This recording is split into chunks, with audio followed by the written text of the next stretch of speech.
Hello there, everyone. It is Peggy McColl. Welcome back for another exciting episode of the Manifestation Podcast. And today we have a real treat for you. I have a very good friend here with me, and he's also a co-author of mine, someone I've known now for almost 40 years. We met when we were like 6 months of age, I believe it was. The wonderful, the incredible Brian Proctor. So thank you, Brian, for being willing to be here with us today. Oh, thanks, Peg. I appreciate you having me on. This is great. You're smiling just a little bit too much to that 6 month of age comment that I made. Yes, that's right. Hard to believe it's been that long, but it really has. And for those of you listening or watching, I met Brian at one of Bob Proctor's seminars when I first started studying with Bob. So today I want to talk about manifesting and the manifesting lessons that you've learned from your dad. And of course, you come from a totally different perspective. You were raised in a very positive environment, and you've been raised with these teachings, with these materials. And of course, I wasn't. I was raised in a very negative, dysfunctional, destructive, kind of abusive environment. And it is what it is, not complaining. It was a blessing. I can certainly understand people have gone through similar experiences. But have you found, this may sound like a really strange question, but I feel compelled to ask, have you found anything negative about being raised in such a positive environment? No, I can't think of anything negative. I often get asked, what's it like to be Bob Proctor's son? And I always find it such a funny question, because to me, he's just dad. Right. And now I will admit, I know how fortunate I am that he is my father and that I was raised by him. And the ideas that he's raised me with right from when I was a young child. So I am aware of how fortunate I am, but like I say, to me, he's just, he's dad. I know he's a very special man. And he's been, he's such a generous, giving person. And I just feel fortunate that I've learned from him and have really taken a lot of the lessons that he's given me, and I've certainly applied them in my life. And, I think I'm living a really great life, because of what I learned from my father. Yeah, isn't that awesome? And I think that really, speaks to the truth that you may have been surrounded by these materials and study these materials and learn these materials, but unless you're really living it, it doesn't matter who raised you or who was your father, right? Mm-hmm. That's right. And we've seen situations. I look at family, and we've got a pretty good sized family, and you see, some people in the family really run with these ideas, and others that just don't. And you can certainly see the difference. And I guess I'm fortunate. I've just kind of run with the ideas. It's kind of second nature to me. So, but I think it comes down to the big thing. And I know this whole podcast is around manifestation. And, the big thing is, I think what I learned from my father more than anything, and this is probably the biggest point that I think we can make over the next 30 minutes, is that you can think about all the good things you want. Without action, they won't come to you. And, the big thing that I learned from Dad over the years is obviously to dream big and really open up what you're capable of doing, and dream larger than you even think you could, into things that you can't even believe that you'd be able to do. But then to step out and start to take action to actually work towards those things. That's the real big key. And I think a lot of people are really missing that. I think they think, gosh, if I just sit back and meditate and dream about this, it's just going to flow my way. Well, the idea will start flowing your way, but it won't come to you without action. And that's probably one of the biggest things I've certainly learned over the years. Oh my goodness, that is so good, and something I can completely resonate with, because I'm a real action taker. And as you're saying that, I'm reminded of three things. One is faith without works is dead. That great quote that we've heard from Genevieve Barand. And the other one, there was a Quaker's quote that said that pray and move your feet. Right? Pray and move. I actually haven't heard that one. Haven't you heard that one? Yeah, that's one of the Quakers quote. And today, it's interesting you mentioned that, because this morning I was reading from The Power of Awareness. And every day I read from this book. This is my daily study. And this morning I was reading from chapter 18, and the chapter's called Be Ye Doers. Be Ye Doers is the name of the chapter. And in Hmm. this chapter, here's what he said. He said, your desire is what you want to be, and looking at your glass, looking at yourself in a glass is seeing yourself in imagination as that person. Wait, that's not what I wanted to read. Okay, here it is. You deceive yourself by hearing only when you expect your desire to be fulfilled through mere wishful thinking. So it's like the challenge is that people don't understand. You got to take action, right? Forgetting what manner of man you are is failing to persist in your assumption. So he's talking about, in this chapter, he's talking about how the same idea, like if you're not taking action, he says as he wraps up the chapter, the dynamic prevails over the static, the active over the passive. One who is a doer is magnetic and therefore infinitely more creative than any who merely hear. Be among the doers. Hmm. And so, and I think your dad's always been like that. He often talks about how he doesn't make decisions for you guys and didn't make decisions for you as children either. And part of that is learning how to make decisions. Yeah, I mean, he certainly always, I mean, he was always there to support us in whatever we did. But yeah, he really did let us make our own decisions. And sometimes they were maybe not the best decisions in the world. I'm sure he was looking at us and rolling his eyes. Um, but you know what? You learn, I think you learn a lot more that way. And you know, I've tried to let my own kids make their decisions as far as what, you know, where they're going and what they're doing, and it's served them, you know, it's also served them really well. So Yeah, that's uh, true. And that's yeah. why, you know, when your dad talks about quite often people that are on welfare, if you look at their parents, they were on welfare, and you look at the Hmm. grandparents and they were on welfare. It's, you know, welfare is not a genetic thing. It's not something you inherit, but we've learned, you know, we learn from behavior. And if you were raised in an environment that is non-desirable of how you want to be living your life, then change it, right? Which is what Right. I did. Well, And and I was just going to say that's the great thing. You're such a great example of that. Um, you know, I mean, I knew your parents, so I, you know, I really, you know, I knew what the way that you were brought up, and you were really brought up in a kind of an oppressive youth, for sure. and so you really had to change the way you looked and saw things, and then you had to get out and act in a completely different way than you were brought up. So, you know, whereas for me it came easy, for you, you really had to make big changes. So I actually applaud you, Peg. I think you're the one who's done so much more from where you came. Yeah. Very impressive. And I mean, it hasn't been easy. And we've heard that expression before, that it's simple, but it's not easy. And the reason why it's simple and not easy is simply because of paradigms, right? And did you develop any paradigms within you that you really felt you wanted to change as you got older? Um, Boy, that's a good question. Yeah, You know, off the top of my head, I can't think of anything uh, in a profound way. I will tell you something that I have started doing, and this will come back to your whole manifesting bit. And this is, it's such a little thing, but you know, the thing I have found is it's usually the little things that make the biggest difference down the road. And I started doing something about 6 months ago now.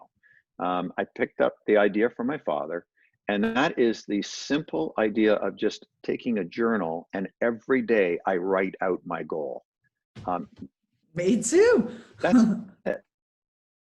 Yeah, it's, you know, it's such a simple thing, but boy, it changes the way you look at what you're doing and how you're doing it. So for me, that's probably been one of the biggest paradigm changes. And at first, it was tough to get into the habit of doing that. You know, I won't. It's a simple task, but when you're not used to doing it every day, you know, it's easy to forget. For And sure. the amazing thing was, I have found that when I first started writing it, my goal is a big goal, and Well, it's neither big it's, nor small, only yeah, thinking makes you're it right. so. Only thinking makes it so. So in my thinking, it's you know, it's a fairly sizable goal, and I didn't have a clue how I was going to get there.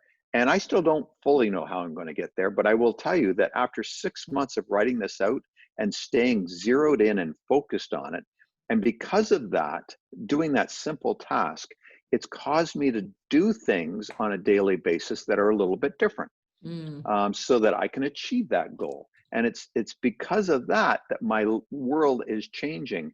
And there are things that are unfolding now that probably wouldn't have if I wasn't that focused, that are allowing me to do other things that is creating the income and bringing the things to me so that I will achieve that goal. And I believe I will actually achieve it with ease. Right on. So Ooh. it's a very cool thing. Did you read this book, Darn Easy? Work half as hard, earn twice as much while living the life of your dreams. I've heard about that book, Peg. It's a good one for all you listeners. Make sure you get your copy of Darn Easy by Peggy McColl and Brian Proctor. It was Well, it's fun. I think we should talk about that for 1 second, Peg. Sure. Peggy and I were in Sarasota, and you were holding a online marketing event, and you had people presenting their online ideas. And Peggy had me come out and be a judge for a day or a couple of days, I guess, on these ideas and people were presenting what they were looking to do. And it was actually a lot of fun. Well, Peggy and I were sitting in the lobby. I can still remember the table that we were sitting at Me in the too. lobby. And we started talking about this book. And you said, let's write a book together. And the first thing I said, and I guess this comes back to paradigms, is, oh God, I can't write a book. It's not really my thing. And then you start to question yourself, are you really an authority, or do you have enough to give or of value? And it was very interesting, the process of going through that. But you and I started talking about how can we make it easy? And that's where we came up with the whole idea of the book was Darn Easy. Mhm. And sometimes if you come up with an idea, you don't need to do things in the conventional way to make it happen. And that's what was kind of fun about what we did. We found a way to write a book in what I would consider a very easy way. It did quite well. I believe it was a bestseller. We actually got an advance from a publishing house, which is pretty hard to get in today's day and This is age. so true. And it was because we thought out of the box. We had an idea. We started to look at it from different angles as to how we could do it.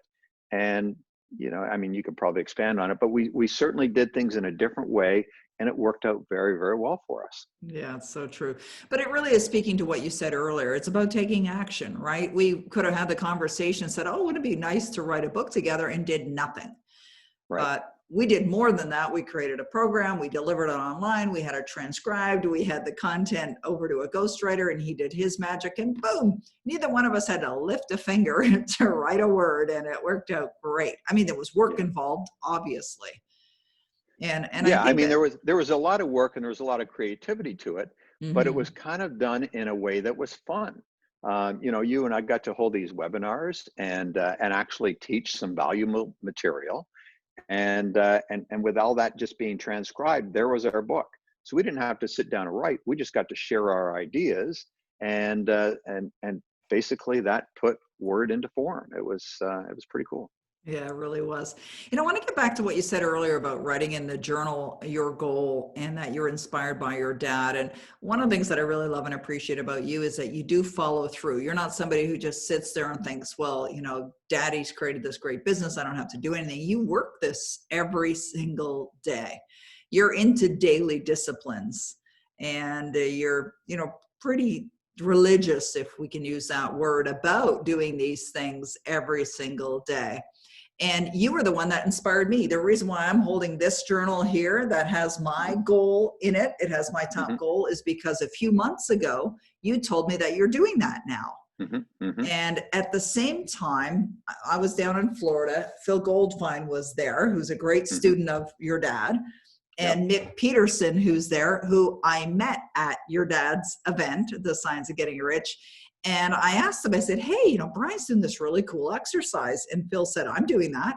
I do that already. And Mick said the same thing. He's doing it already. So I thought, well, I'm going to start doing that. And it's absolutely true that it does make a big difference. But what are some of the other things that you're doing every single day that keep you on track for your goals? All the other things I do, I mean, again, they're all simple. Yeah, The others, a gratitude journal. And I think, a lot of your listeners probably do that. I think a lot of people talk it and they don't do it.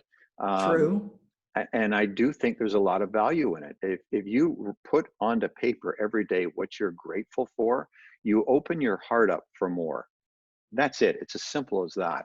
And when you do that, it allows the good to flow your way. And it's Beautiful. really, really that simple. The other thing, and this is really what I got from you, Peg, is every morning, one of the first things I do is I listen to my Power Life script. Me Um, too. yeah, and I'm sure you've probably talked about that in past podcasts. Yes. But that Power Life script is there's a lot to it. It really allows you to step into where you want to go, and it opens you up so that when things come your way or opportunities come your way, you recognize them quicker because you've been giving energy to where you want to be. And if something flows your way that's like, wow, this could really help me get there, you step into it and you take action. Um, Whereas before, if I wasn't so focused on where I want to be, I probably wouldn't even notice some of the opportunities that are flowing my way. Hmm. So it's really, it creates an awareness. And I think that's the powerful thing. And it's that simple. I think everybody wants to complicate it. They want to complicate how to be successful. And Right. it's not a complicated thing. It really is that easy if you allow it to be. I agree. So agree. And I think I was one of those people, in all sincerity, I was one of those people that thought it cannot possibly be this easy or Mhm. simple. Simple. I use the word simple because it certainly wasn't easy for me because I had to really work on my paradigms. And for me, that's why I used the Power Life script was really reprogram my mind, create new paradigms. But what it also does is it accelerates the process of manifestation. Like with the Right. things that you've done with attracting your beautiful wife into your life and your beautiful home in Florida and buying another one on the other coast on the ocean to boot. And one of the things that I really also appreciate about you is that you don't settle for less than. Yes. I think Yeah. that's Well, important. yeah, I think it is important, and I don't think we should settle. I think settling is just an easy way to, uh, I guess, to not expect more. And if you settle all the time, you're not going to live the life you really want to live. So Hmm. you got to step out and really grasp what it is you want.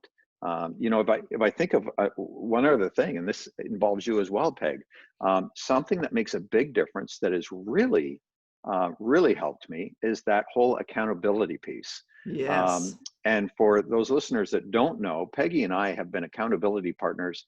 Peg, I don't even know how long, 5 years, maybe longer. Maybe more. Uh, Yeah.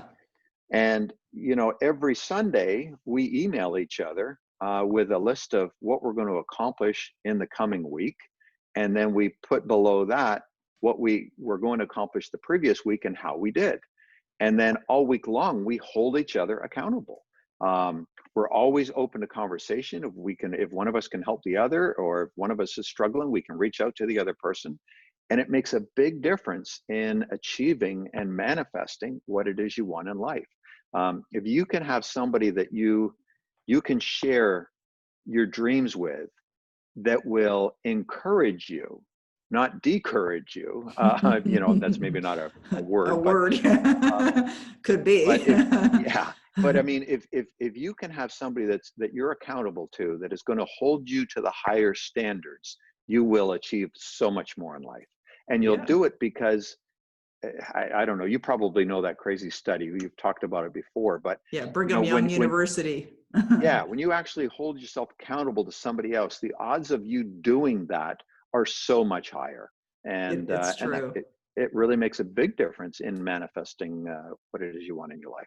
I absolutely agree. And I learned that or read about that in one of your dad's books. So Hmm. it's so fascinating how all these things, even Power Life Script, I created that because of your father's instruction on really reprogramming your subconscious mind through, affirmations, like Hmm. affirming these powerful ideas over and over again until you get to the point where you will believe it. Right.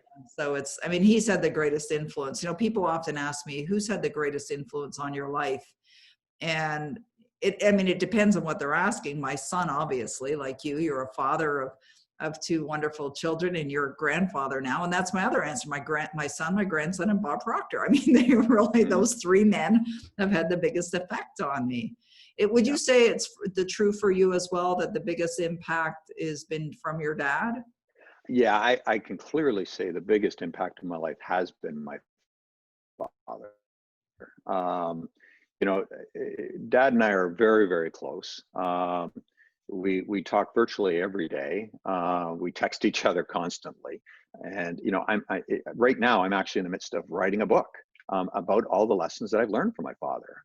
He's had a huge impact on my life, and certainly has been very influential with the success I'm experiencing. And yeah, I can't say any more to that. Yeah, He's and probably continue. been the most influential person in my life. Excellent. Okay, well, we're going to wrap up this podcast with one more question. And that is, what do you love most about your dad? You know what I love most about him is that he takes action. We Mm, started talking about this in the very beginning of this recording.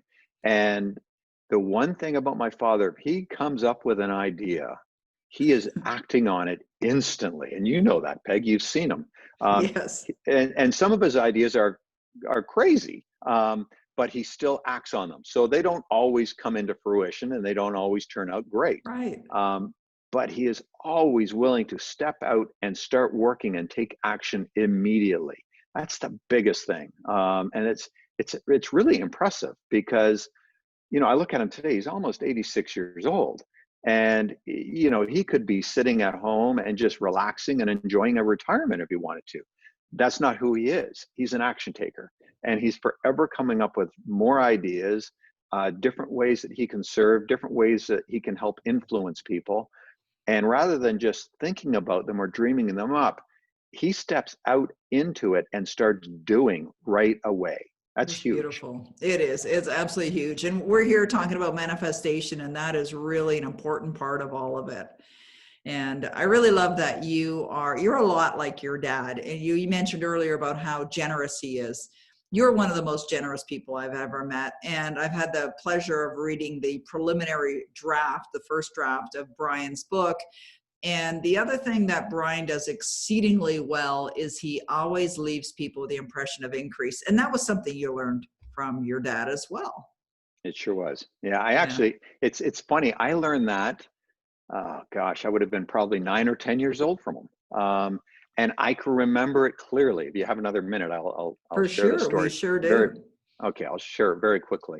Um, I actually forgot about this lesson. It was 1988, and I was in Palm Springs, California, at a large real estate event. There was a couple of thousand real estate agents in the audience. At that time, I was in real estate, and I had done very, very well. It was my first year in the business, and I had done extremely well. And the fellow that was running this seminar actually brought me up on stage. And the first thing he asked me, he says, "Why do you think you were such a big success?" And I thought about it for a minute. And all of a sudden, it took me back to when I was 10 years old. And we were in Chicago. And I remember being in the den, ready to start a new school. We'd moved a fair bit. So it was always new schools and having to meet new people. And, I was a little bit nervous about it. And that's when Dad taught me this lesson. He says, you need to look at everybody and just picture them having an MMIF on their forehead. Make me feel important. And he said, if you focus on the other person, make them feel special, you will be able to get on in life in any which way. And I never really thought about it. And that was a big part of why I was so successful. I didn't focus on me. I wasn't fluffing my feathers saying, "Hey, I'm all of this." I was focused on the other person. And that made a big difference. And it really, really made my business explode quickly. And I think if you care about the other person, the people you're dealing with, and you make them feel special, you will be able to receive everything you're looking for in life. Oh, It's wow. really, it's that Wow. simple. Yeah. What a perfect wrap up to this incredible interview. I really appreciate you sharing all of that. That is a phenomenal idea. I want everyone to really implement, take some action with what you're hearing from Brian Proctor. And, this podcast is obviously going to be released before your book, but I'm going to ask people to keep Brian Proctor's name on your radar, because this is a book, as I said, I had an opportunity to see the preliminary version, and it is going to be a phenomenal book. I have a very strong feeling about that. So thank you so much, Brian, for being here. I really appreciate you, your kindness, your warmth, and your knowledge and experience as well. It's very helpful for everyone listening. Well, thank you, Peggy. I always enjoy our conversations, so I appreciate it very much. All right, great stuff. Well, that's a wrap for this week's Manifestation podcast. If you love the podcast, leave a lovely 5-star review. We're grateful for those, and share them with your friends as well. All right, thank you, and I'll see you next week.